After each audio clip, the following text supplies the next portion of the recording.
പ്രിയമുള്ള എൻ്റെ വിദ്യാർത്ഥിനികളെ എല്ലാവരെയും ഞാൻ ഓൾ കേരള ഡിസ്റ്റൻസ് എഡ്യൂക്കേഷൻ എന്ന് പറയുന്ന നമ്മുടെ സ്ഥാപനത്തിലേക്ക് സ്വാഗതം ചെയ്യുകയാണ്. വളരെ സന്തോഷകരമായിട്ടുള്ള ഒരു ഇൻഫർമേഷൻ ആണ് നമ്മൾ പങ്കുവെക്കുന്നത്. നിങ്ങൾ എല്ലാവരും വളരെ പ്രതീക്ഷിച്ചിരുന്ന 2024 ഒക്ടോബറിൽ പരീക്ഷ എഴുതിയ വിദ്യാർത്ഥികളുടെ റിസൾട്ട് സൈറ്റിൽ പബ്ലിഷ് ചെയ്തിരിക്കുകയാണ്. വളരെ വൈകിയാണ് പബ്ലിഷ് ചെയ്തതെങ്കിലും നമ്മുടെ റിസൾട്ട് നിങ്ങൾക്ക് ഇപ്പോൾ ചെക്ക് ചെയ്ത് കഴിഞ്ഞാൽ സൈറ്റിൽ അറിയാൻ കഴിയും. അതിൻ്റെ ലിങ്ക് നമ്മുടെ ചാനലിൻ്റെ പ്ലേലിസ്റ്റിൽ നമ്മൾ ഡിസ്ക്രിപ്ഷൻ ലിസ്റ്റിൽ നമ്മൾ നൽകിയിട്ടുണ്ട്. അത് വെച്ച് നിങ്ങൾക്ക് റിസൾട്ട് ചെക്ക് ചെയ്യാവുന്നതാണ്. ഓക്കെ, നമ്മുടെ ലിങ്കിൽ കയറി കഴിഞ്ഞാൽ നിങ്ങളുടെ എൻറോൾ നമ്പറും ക്യാപ്ച കോഡും അടിച്ച് സബ്മിറ്റ് കൊടുത്തു കഴിഞ്ഞാൽ നിങ്ങൾക്ക് റിസൾട്ട് അറിയാൻ കഴിയും. മൊത്തം നമുക്ക് 5 വിഷയമാണ് പാസ്സാവേണ്ടത്. ഓക്കെ, 6 വിഷയം എഴുതിയ ആളുകളുണ്ടാവും, 5 വിഷയം എഴുതിയവരുണ്ടാവും, 7 വിഷയം എഴുതിയതിന് എന്തായാലും 5 വിഷയത്തിന് നേരെ പി കണ്ടിട്ടുണ്ടെങ്കിൽ നിങ്ങൾ പാസ്സാണ്. നിങ്ങൾക്ക് ഹയർ സ്റ്റഡി കാര്യങ്ങൾക്കൊക്കെ തുടർന്ന് പോകാം എന്നുള്ളതാണ്. ഈ 5 സബ്ജക്റ്റിൽ നിങ്ങൾക്ക് ഇംഗ്ലീഷ് കമ്പൽസറി ആയിട്ട് നിങ്ങൾ പാസ്സാവണം എന്നുള്ളതാണ്.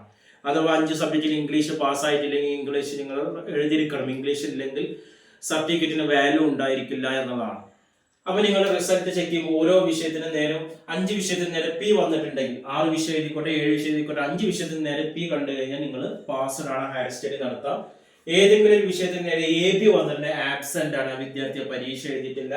അതേപോലെ SYC എന്ന് പറഞ്ഞാൽ സബ്ജക്റ്റ് എറ്റ് ക്ലിയർ, ആ വിദ്യാർത്ഥി ഫെയിലാണ്. ആ വിദ്യാർത്ഥി പരീക്ഷ എന്ത് ചെയ്യണം? പരീക്ഷ ഫീസ് അടച്ചിട്ട് പരീക്ഷ എഴുതേണ്ടതാണ്. SYCP എന്ന് പറഞ്ഞാൽ സബ്ജക്റ്റ് എറ്റ് ക്ലിയർ പ്രാക്ടിക്കൽ എന്താണ് ക്ലിയർഡ് ആണെന്നുള്ളതാണ് പറയുന്നത്. Subject at cleared, practical clear ചെയ്യണം എന്നുള്ളതാണ്. ഓൾറെഡി ആ വിദ്യാർത്ഥി തിയറി പാസ്ഡ് ആണ്, ഇനി പ്രാക്ടിക്കൽ ക്ലിയർ ചെയ്യാണ്. SYCP എന്ന് പറഞ്ഞാൽ subject at cleared, theory clear ചെയ്യണം എന്നുള്ളതാണ്. ഓൾറെഡി ആ വിദ്യാർത്ഥി പ്രാക്ടിക്കൽ പാസ് ആണ്, ഇനി ഏത് ക്ലിയർ ചെയ്യണം? തിയറി ക്ലിയർ ചെയ്യണം എന്നുള്ളതാണ് പറയുന്നത്.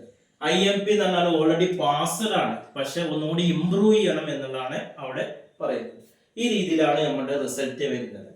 ഓക്കെ, അപ്പൊ എല്ലാവരും റിസൾട്ട് ചെക്ക് ചെയ്യുക. റിസൾട്ടുമായി ബന്ധപ്പെട്ട കാര്യങ്ങൾ എങ്ങനെയാണ് പെർസെൻറ്റേജ് കണ്ടുപിടിക്കുക, അതേപോലെ തന്നെ സർട്ടിഫിക്കറ്റ് എപ്പോൾ ലഭിക്കും, എവിടെ നിന്ന് ലഭിക്കും, ഹയർ സ്റ്റഡി ഇപ്പോൾ നടത്താൻ കഴിയുമോ, ഇതുമായി ബന്ധപ്പെട്ട കാര്യങ്ങളൊക്കെ നമ്മൾ തുടർന്നുള്ള വീഡിയോയിൽ നൽകുന്നതാണ്. അതിനായി നമ്മുടെ ചാനൽ നിങ്ങൾ ലൈക്ക് ചെയ്യുക, ഷെയർ ചെയ്യുക, സബ്സ്ക്രൈബ് ചെയ്യുക. Okay, thank you.